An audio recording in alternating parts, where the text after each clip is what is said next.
Arquitectura aduanera, comercio exterior desde sus cimientos. En esta ocasión nos encontramos en las oficinas del Servicio de Administración Tributaria en la Ciudad de México. Nos recibe el Administrador General de Recaudación, el licenciado Adrián Guarneros Tapia. Le agradecemos mucho la invitación que nos dio a estas instalaciones. Platicaremos respecto a algunas de las políticas públicas que se están implementando en temas de recaudación, facilidades, herramientas e incluso algunas recomendaciones relacionadas con estos temas. Regresamos.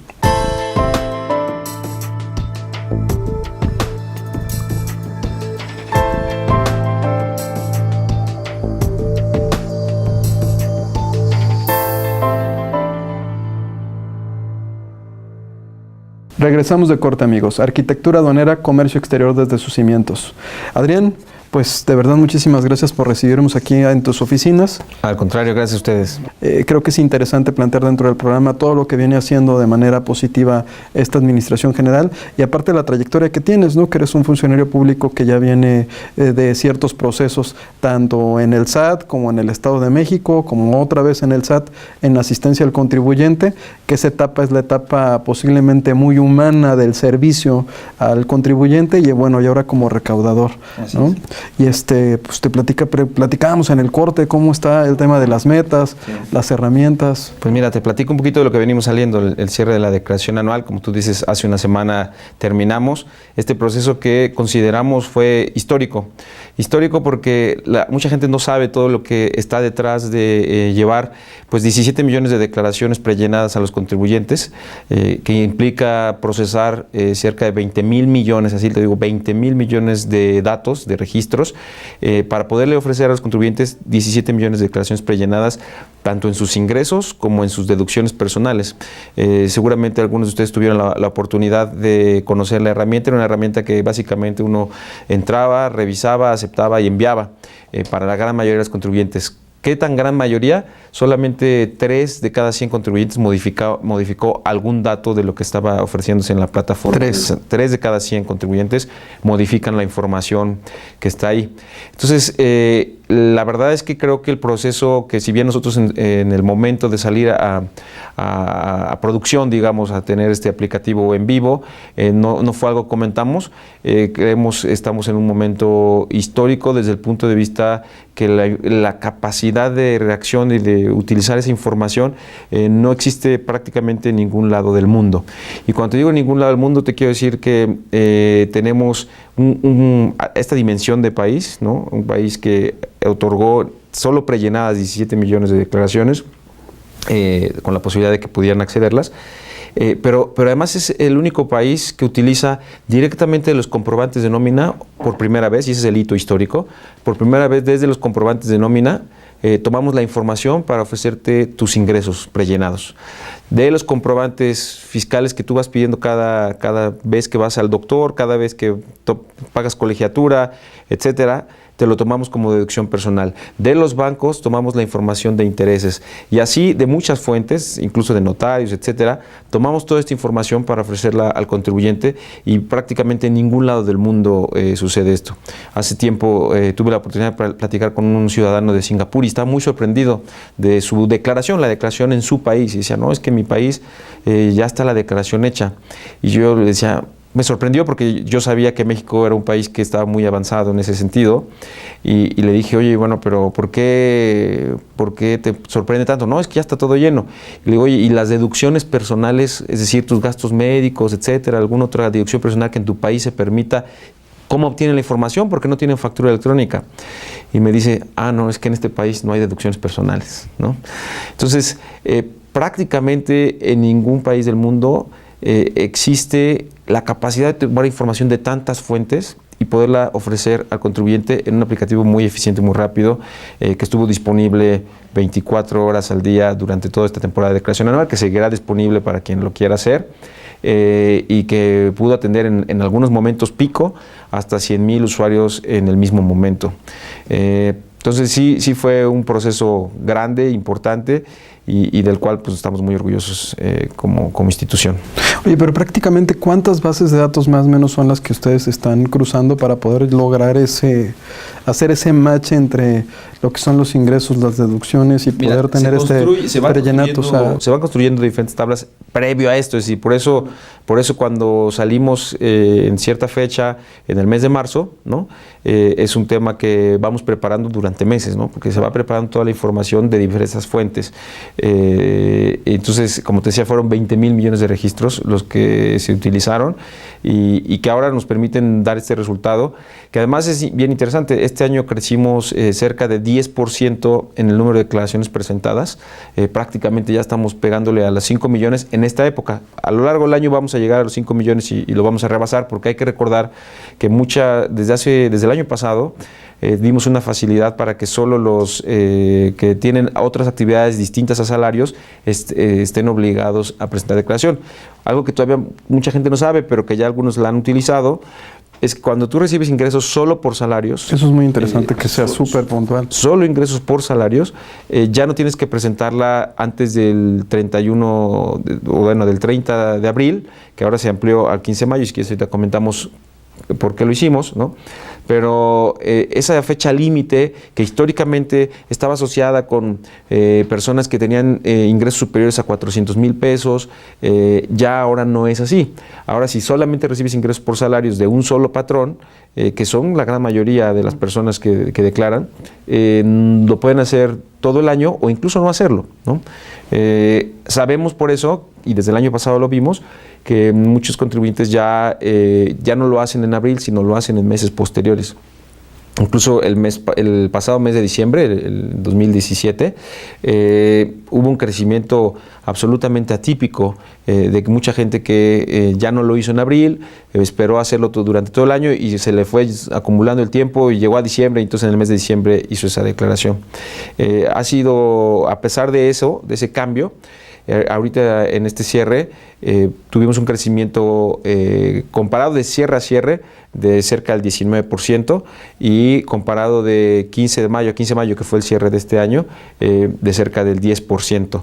Es un crecimiento muy sólido, especialmente si consideras que llevamos 3-4 años con crecimientos muy sólidos de 2 dígitos. Entonces, sí tenemos la gente está usando más la declaración, cada vez la identifica como un proceso fácil y además un proceso en el cual para la gran mayoría de los contribuyentes simplemente es obtener un saldo a favor, porque ya fueron pagando durante todo el año, así como todos los asalariados, su patrón les va reteniendo impuestos y los va enterando durante el año.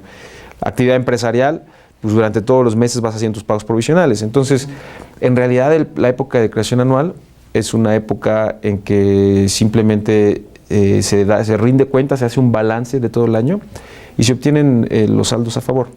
Un dato interesante, por cada contribuyente que tuvo un saldo a cargo, es decir, que tuvo que pagar algo en esta declaración anual, cerca de 8 contribuyentes tenían más bien que recibir recursos, ¿no?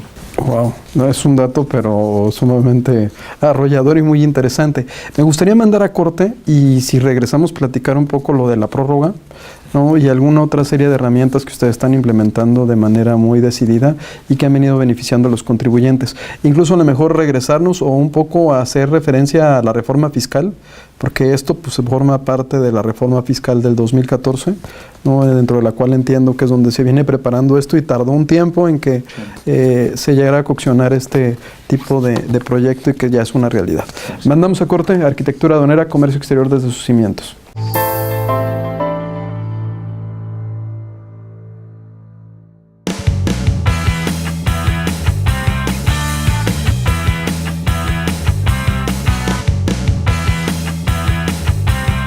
Para conocer más sobre el mundo del autotransporte, carga, pasaje, productores, proveedores, la industria general, no te pierdas En el Camino, un programa de T21 TV. Te invitamos a consultar la programación en t21.com.mx, así como en las plataformas de Ustream y YouTube.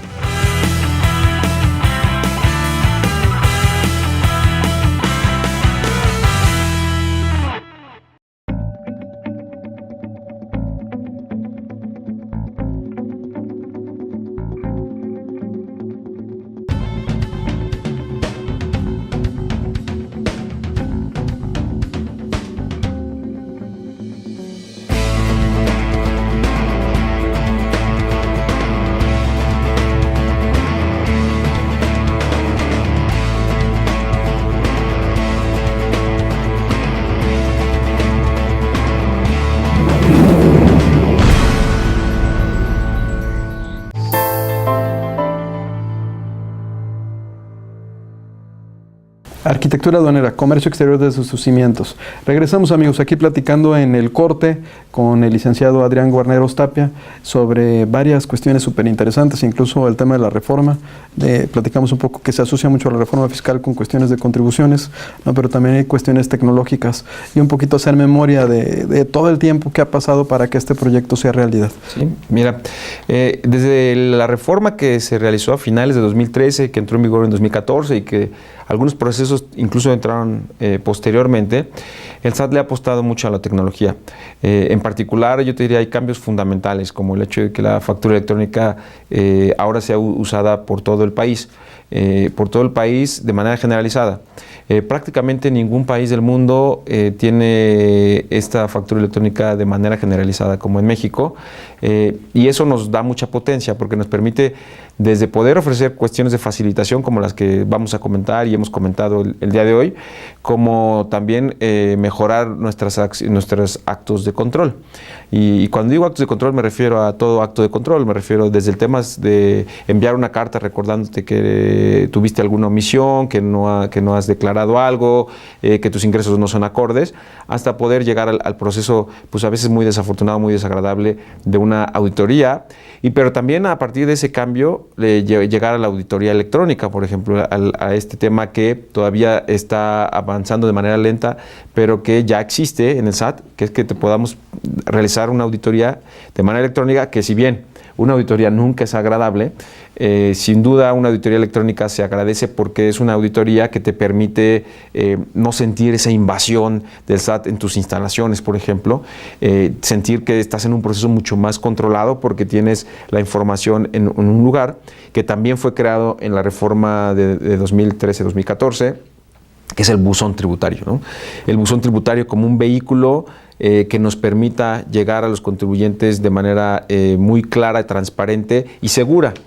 Comentábamos previo a entrar sobre el tema de la existencia de información apócrifa que nos llega de repente a nuestros correos electrónicos y que le pasa a toda institución, le pasa al Servicio de Administración Tributaria, le pasa a los bancos, le pasa a muchas instituciones que pues existe esta tendencia a hacer phishing, a hacer otro tipo de recursos informáticos que a través de correos electrónicos o mensajes buscan obtener información tuya para poder cometerte un fraude. Entonces, el buzón tributario es un vehículo para que, entre otras cosas, fue diseñado para tener un canal seguro, un canal donde tú como contribuyente sepas que puedes buscar esa información que te llegó por otro lado y verificar que es correcta, ya sea en el propio buzón tributario buscarlo o revisar en la página del SAT. En la página del SAT tenemos una sección específicamente, dos secciones interesantes. Una donde puedes ubicar, por ejemplo, correos electrónicos falsos que ya tenemos detectados. Cada que detectamos un correo, ahí lo subimos la dirección, subimos imágenes de qué características tiene ese correo falso. Siempre hacemos énfasis que cuando recibes un correo, el SAT nunca te pide que bajes software, nunca te pide que entres a una liga, y siempre te manda al portal del SAT o a tu buzón tributario, ¿no? Entonces ahí puedes en la página del SAT ver ese tipo de correos electrónicos y también puedes ver o verificar, por ejemplo, si llega una persona a tu domicilio, verificar que esa persona está acreditada en el SAT y que sí tiene esa mandato de ir contigo por alguna razón. Entonces la sugerencia es, si llega un correo electrónico, te vas a tu buzón tributario directamente sin dar clic en ninguna liga que aparezca. Sí, digamos, si te llegara algo, no sabemos si sea oficial o no, el vehículo de comunicación directo, claro y preciso con el SAT es el buzón tributario. Entras con tu firma y verificas ahí. Es correcto. Siempre que nos llegue un correo del SAT, sí mandamos correos, eso es importante que la gente lo sepa, sí mandamos correos, pero esos correos nunca te van a mandar una liga, nunca te van a decir baja software. Siempre te van a decir entra a la dirección tal en el portal del SAT, después da clic aquí, da clic acá y a través del portal del SAT te vamos a ofrecer la información. Te dice cómo hacerlo, pero no te conecta directamente, ¿no? No te empuja a que obtengas algo. Es muy importante eso, ¿no? Porque además de uno, yo creo que le ha llegado algo y cuando llega del SAT todo el mundo luego se alerta y el clic puede generar problemas. Sí.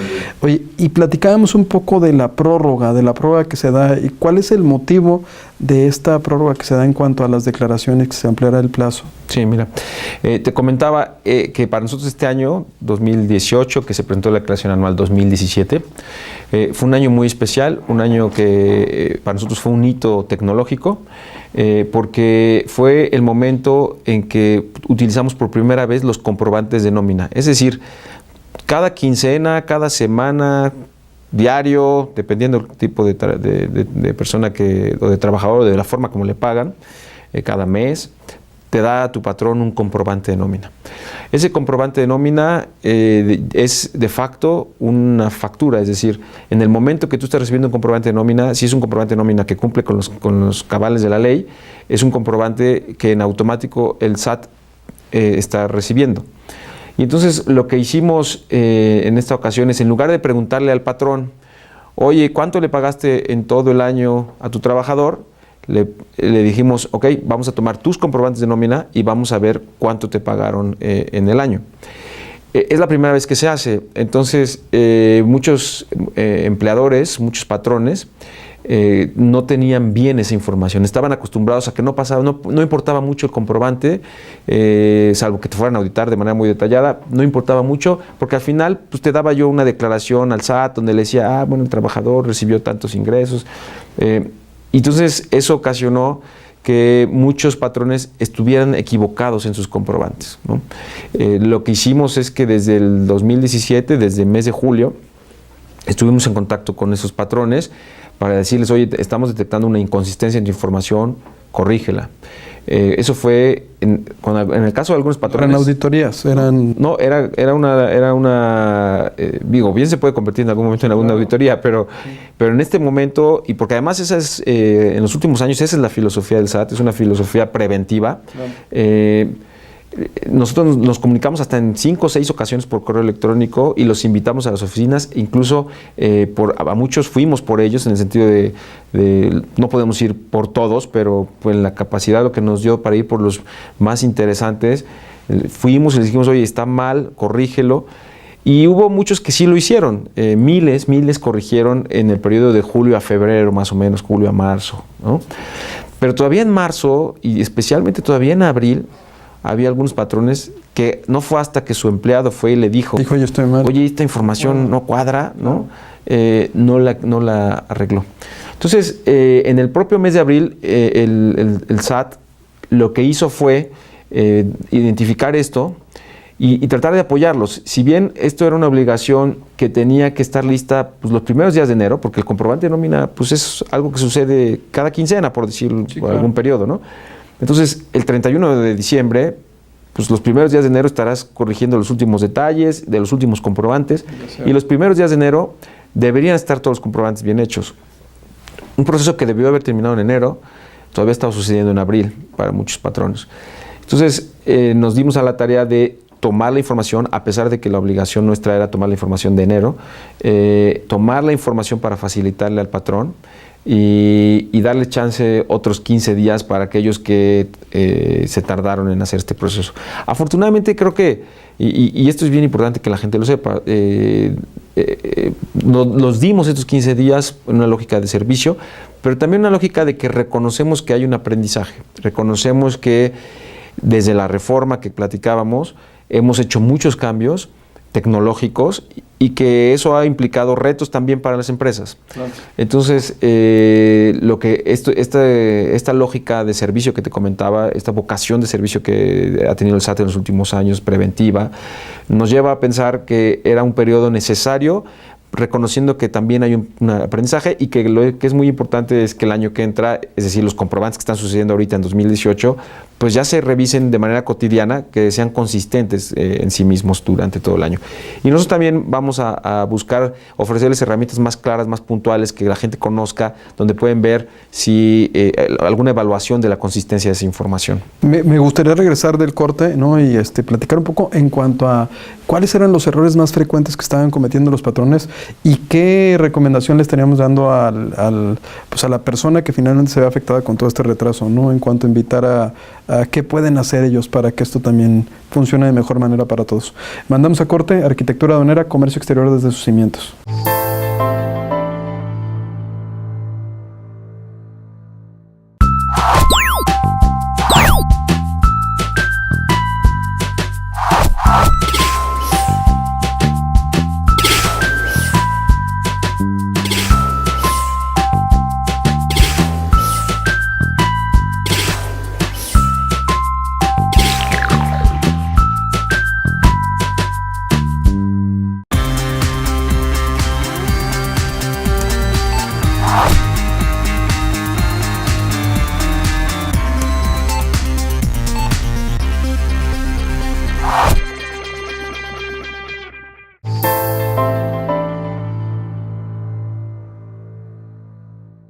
Arquitectura aduanera, comercio exterior desde sus cimientos. Pues estamos aquí para nuestro último bloque con el licenciado Adrián Guarneros Tapia y platicábamos un poquito en el corte de cuáles eran los errores más comunes que se estaban cometiendo en el tema de las nóminas. Sí. Mira, lo que nosotros observamos es que todavía había cierta confusión sobre cuándo se deben usar o cómo se deben usar los campos. Por ejemplo, había situaciones donde en lugar de poner una prima de antigüedad, ponían alguna indemnización, utilizaban campos distintos, ¿no? Entonces a la hora que ya lo ves reflejado, confundían ingresos exentos con ingresos gravados, ¿no? Y eso pues evidentemente tiene un impacto en el cálculo del impuesto. Eso digamos en el lado, por ejemplo, del comprobante de nómina, pero en el lado del comprobante de deducción personal, por ejemplo. Y esto es bien interesante, esto para las empresas es una recomendación también importante. Si tú te dedicas a comercializar, a vender algún producto o servicio que es deducible, ¿no?, es bien importante que utilices las palabras adecuadas, ¿no? Déjame darte el ejemplo que más es evidente. Imagínate una aseguradora que vende, pues, obviamente, seguros, ¿no? Pero vende distintos tipos de seguros, ¿no? El seguro de auto, el seguro de vida y el seguro médico, de gastos médicos. El seguro de gastos médicos es deducible. Los primeros dos no lo son. Entonces, cuando nosotros hacemos, para poder hacer carga de información, hacemos minería de datos, es decir, le decimos a la computadora, busca estas cosas, ¿no? Y si lo encuentras, evalúele otras cosas y entonces precárgaselo como una deducción personal. Pero si dice el concepto prima de seguro, ¿no?, pues evidentemente no sabemos si es un seguro de vida, de auto o médico. Claro. Y entonces no lo podemos precargar como deducible. Entonces mucha gente dice, oye, ¿por qué no me lo precargas? Bueno, pues porque ve lo que dice prima de seguro. El SAT y las computadoras son inteligentes, pero todavía no son perfectas, digamos, ¿no? Y además se utilizan información, ¿no? Entonces, ese tipo de cuestiones van pasando. Van a mejorar mucho con el catálogo que entró en vigor en la versión 3.3. Previo al corte platicábamos, ¿no? Sí, claro. De cómo de repente te rechazan alguna factura porque no la emitiste con el número de catálogo que tu cliente considera que es el adecuado. Correcto. Yo creo que aquí una sugerencia fundamental es siempre recurrir cuando hicimos este cambio de la versión 3.3, sabíamos que íbamos a encontrarnos esto, que el que emite la factura no está de acuerdo con quien recibe la factura sobre el concepto, ¿sí? Y utilizamos y creamos una serie de nuevos instrumentos, en particular los que le llamamos las guías de llenado, que buscan ser más precisas en qué debe ir en cada campo. Y dentro de esa guía de llenado dice que quien tiene la facultad o la decisión del producto o servicio que está vendiendo es el emisor de la factura. Entonces esto quiere decir, primero, dos datos muy importantes. Previo al 1 de julio no es obligatorio y entonces puedes utilizar una clave o incluso no utilizar, o utilizar la clave general, digamos. Y tu cliente no debería rechazártela, ¿no? Porque la guía de llenado establece primero que hay una prórroga, digamos, ¿no?, hasta el 1 de julio, pero segundo, que es tu decisión qué clave utilizas. Entendemos que los clientes, pues, el cliente manda, ¿no? Y muchas veces dices, oye, pues, no, a mí me gustaría esta clave. Precisamente por eso hicimos este periodo de 6 meses, más de 6 meses, hasta el 1 de julio, donde se pusieran un poco de acuerdo. Entonces sí sabemos que ahorita estamos en un momento de transición. Pero déjame regresar al tema de cómo esto nos va a ayudar en el futuro. Claro. En la medida que tengamos mejor entendimiento de estas claves, y ahí recomendar también utilizar el aplicativo del SAT. Tenemos un aplicativo donde puedes escoger clave con base en la familia de la actividad económica en la que estás. Si uno busca las claves en el listado grande, ¿no? Pues es bien difícil encontrarla, ¿no? Pero precisamente... ¿El listado grande cuántos trae? El listado grande es de alrededor de 50,000 productos, ¿no? Y servicios. Pero en realidad esos vienen de una lógica arbolada, digamos, déjame llamarlo así. Es decir, en el aplicativo del SAT, tenemos un aplicativo de catálogo del SAT, donde primero escoges entre 10 actividades, primero escoges si es un producto o un servicio. Ya de ahí, pues, bajas mucho el universo en el cual debes buscar. Después se abre un árbol de entre 5 y 10 claves y escoges otro. Después otras entre 10, 15, 20 claves y escoges otro. De tal forma que vas llegando en una lógica arbolada a la clave concreta que te aplica, ¿no? También hay que recordar que si bien la clave es a 8 dígitos, el SAT solo te pide los 6. Es decir, no te pide el nivel de 50,000, sino un nivel de más o menos 4,000, pero que a nivel arbolado estamos hablando de dar 3 clics y encontrar tu clave, ¿no? Entonces es bien importante que la gente así lo visualice y no trate de buscar directamente en las claves, porque si tratas de buscar directamente en las claves, te pierdes. O sea, si tú vendes un producto, tienes el producto de la industria manufacturera, y ese es el segundo clic, y un tercer clic a lo mejor dice industria automotriz, y ya en el cuarto detalle de la industria automotriz, ¿no? Entonces, sí es importante que utilicen eso para poder encontrar la clave. Y bueno, esto nos va a ayudar a prellenar mucho mejor, ¿no? No solamente prellenar como lo hicimos en la declaración anual para personas físicas, sino también a las empresas. A las empresas de menor tamaño, sobre todo, nosotros estimamos que cerca del 97% de las empresas en el futuro cercano les vamos a poder prellenar su declaración mensual de IVA y su declaración provisional de renta cada mes. Y les vamos a quitar la DIOT y les vamos a quitar la contabilidad electrónica. Hacia allá vamos, y por eso creo que es bien importante cerrar diciéndote que el SAT eso es lo que busca. El 97% de los contribuyentes de este país no emiten más de 4 facturas al día, y por consecuencia su recepción también es pequeña. A ellos, en pocos meses, les vamos a empezar a ofrecer poco a poco a más contribuyentes declaraciones prellenadas mensuales y la eliminación de DIOT y la eliminación de contabilidad electrónica. Pues es muy interesante porque es totalmente la inteligencia artificial en cuestiones ya de contabilidad y fiscales, ¿no? Sin duda. Es una herramienta o sea, finalmente el proceso va a ser mucho más ágil a través de estas herramientas. Ya existe, digamos, hoy en el mercado ya existen productos similares, ¿no? ¿Cuál es una diferencia fundamental? Primero, esos productos similares están dedicados a medianas empresas, ¿no? Pequeñas en una definición amplia de pequeñas, pero no a micro, digamos, ¿no? Sí. Pero sobre todo a medianas, ¿no? Y el pequeño todavía no. Pero ¿qué es el otro dato bien importante? Si el propio SAT te lo está proponiendo, te está diciendo, estos son los datos que yo considero que tú debes usar, y simplemente tú asegúrame que me los vas a clasificar de manera adecuada, algunas cosas que se van a tener que clasificar todavía, ¿no? La certeza pues, jurídica, ¿no? Que te da, que el propio SAT te diga, esto es lo que yo te propongo, ¿no? Ya nada más se trata de que emitas tus comprobantes y recibas tus comprobantes de manera adecuada. Claro, esa es la aspiración, digamos, del SAT, que en el largo plazo tu trabajo fiscal se remita, y sobre todo para las microempresas, pequeñas empresas, se limite a pedir comprobantes, revisar cada que recibes un comprobante que esté adecuado y emitir comprobantes. Y entonces la tarea del SAT ya no va a ser tanto al menos en ese segmento, estar auditando de manera detallada y estar de manera invasiva en tu empresa, sino el ver que estás cumpliendo con la emisión y recepción de comprobantes. A eso se va a cambiar la misión del SAT, ¿no? Pues es muy interesante, pero es una modalidad de comercio digital, ¿eh? Y sería...